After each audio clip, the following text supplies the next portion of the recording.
অসম পুলিচৰ CID-য়ে আমাৰ জুবিন গাৰ্গৰ মৃত্যুৰ লগত জড়িত শ্যামকানু মহন্তৰ ওপৰত FIR এখন দাখিল কৰিছে নতুনকে। যোৱা 20 তাৰিখৰ দিনা ৰাইজে দিয়া FIR এখন CID-য়ে ৰেজিষ্টাৰ কৰিছিলে, কিন্তু এতিয়া CID-য়ে নতুনকে এখন FIR দিছে 27/9/2025 দিনা 8:34 এই FIR এখন দিয়া হৈছে।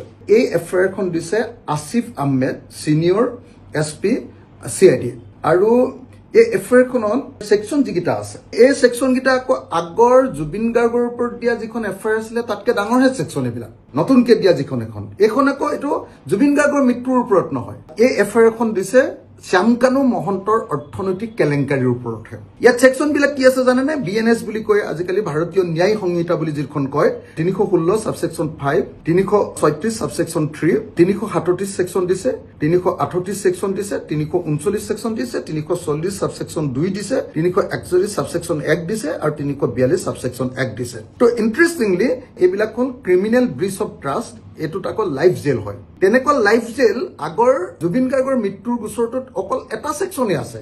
ইয়াত কিন্তু এনেকুৱা লাইফ জেল দিয়া কেইবাটাও সেকশন মই ইয়াত দেখিবলৈ পালো। এটা ফৰ্জাৰী 7 ইয়াৰ্স জেল হ'ব পাৰে হেৰিয়াৰ শ্যামকানু মহন্তৰ। ফৰ্জাৰী অফ ৰেকৰ্ডছ গভৰ্ণমেণ্ট ডকুমেণ্টছ এইটো 7 বছৰ হ'ব পাৰে। ফৰ্জাৰী অফ সিকিউৰিটি এইটো লাইফ ইম্প্ৰিজনমেণ্ট হ'ব পাৰে, গোটেই জীৱন যাৱজ্জীৱন জেল হ'ব পাৰে। পজেশ্যন অফ ফৰ্জ ডকুমেণ্টছ এইটো 7 বছৰ জেল হ'ব পাৰে। Use of false documents life jail হ'ব পাৰে। পজেশ্যন অফ কাউন্টাৰফিট সিল এইটো লাইফ জেল হ'ব পাৰে। আৰু fraudulent destruction of will authority এইবিলাকতো লাইফ জেল হ'ব পাৰে। ইন্টাৰেষ্টিংলি যি সময়ত আমাৰ হাৰ্টথ্ৰব জুবিন গাৰ্গ অসমীয়া জাতিৰ আটাইতকৈ ইম্পৰ্টেণ্ট এজন গায়ক, তেওঁৰ মৃত্যুৰ কাৰণে যিকেইটা সেকশন দিছে মাত্ৰ 3টা সেকশন। ইয়াত কিন্তু দিছে কেইটা সেকশন? 8টা সেকশন। ইয়াৰ 8টাৰ ভিতৰত 5টা সেকশনে আকৌ লাইফ জেল, তাত আকৌ মাত্ৰ এটাতহে লাইফ জেল। এইটো ইন্টাৰেষ্টিং ঘটনা। মহন্তৰ ঘৰলৈ পুলিচ যাওঁতে কি পালে জানেনে? তেওঁলোকে পালে যে কমিশন অফ সিৰিয়াছ ফাইনেন্সিয়েল ইৰেগুলাৰিটিজ, সাংঘাতিক ধৰণৰ অৰ্থনৈতিক কেলেংকাৰী কৰাৰ কিছুমান ডকুমেণ্ট পালে। ফৰ্জাৰী মানে 2 নম্বৰী কাগজ বনোৱাৰ বস্তু পালে।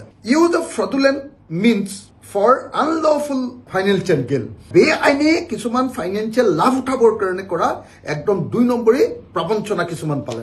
2 নম্বৰ কি পালে জানেনে? তেওঁৰ ঘৰত এটা অনুষ্ঠানৰ নামত ট্ৰেন MMS বুলি কয়, তেওঁৰ যিটো কোম্পানী, তেওঁৰ যিটো ট্ৰাষ্ট, সেই ট্ৰাষ্টটোৰ নামতে 2টা পান কাৰ্ড পাইছে। এটা অনুষ্ঠানৰ নামত কেতিয়াও 2টা পান কাৰ্ড থাকিব নোৱাৰে, এইটো ফ্ৰডুলেন্ট হয়, এইটো টকা পইচা কেলেংকাৰী কৰিবৰ কাৰণে এইটো কৰে বুলি কয়। গতিকে এইটো পালে ষ্টাম্প সিল, এই সিল পেজে 28টা পাইছে। 28টাৰ ভিতৰত এটা আকৌ ইন্টাৰেষ্টিংলি আমাৰ PWDৰ চিফ ইঞ্জিনিয়াৰৰ অফিচৰ assistant engineer, PWD chief engineer অফিচৰ এছিষ্টেণ্ট ইঞ্জিনিয়াৰ এজনৰ নামতো এটা সিল তাত পোৱা গৈছে। তাৰমানে তেওঁ নিজাববীয়াকে কিছুমান সিল বনাই 2 নম্বৰী কাম কৰিছিলে, সেইটো প্ৰমাণিত হৈছে। তাৰপিছত 4 নম্বৰটো কি পালে জানেনে? Organise financial crime.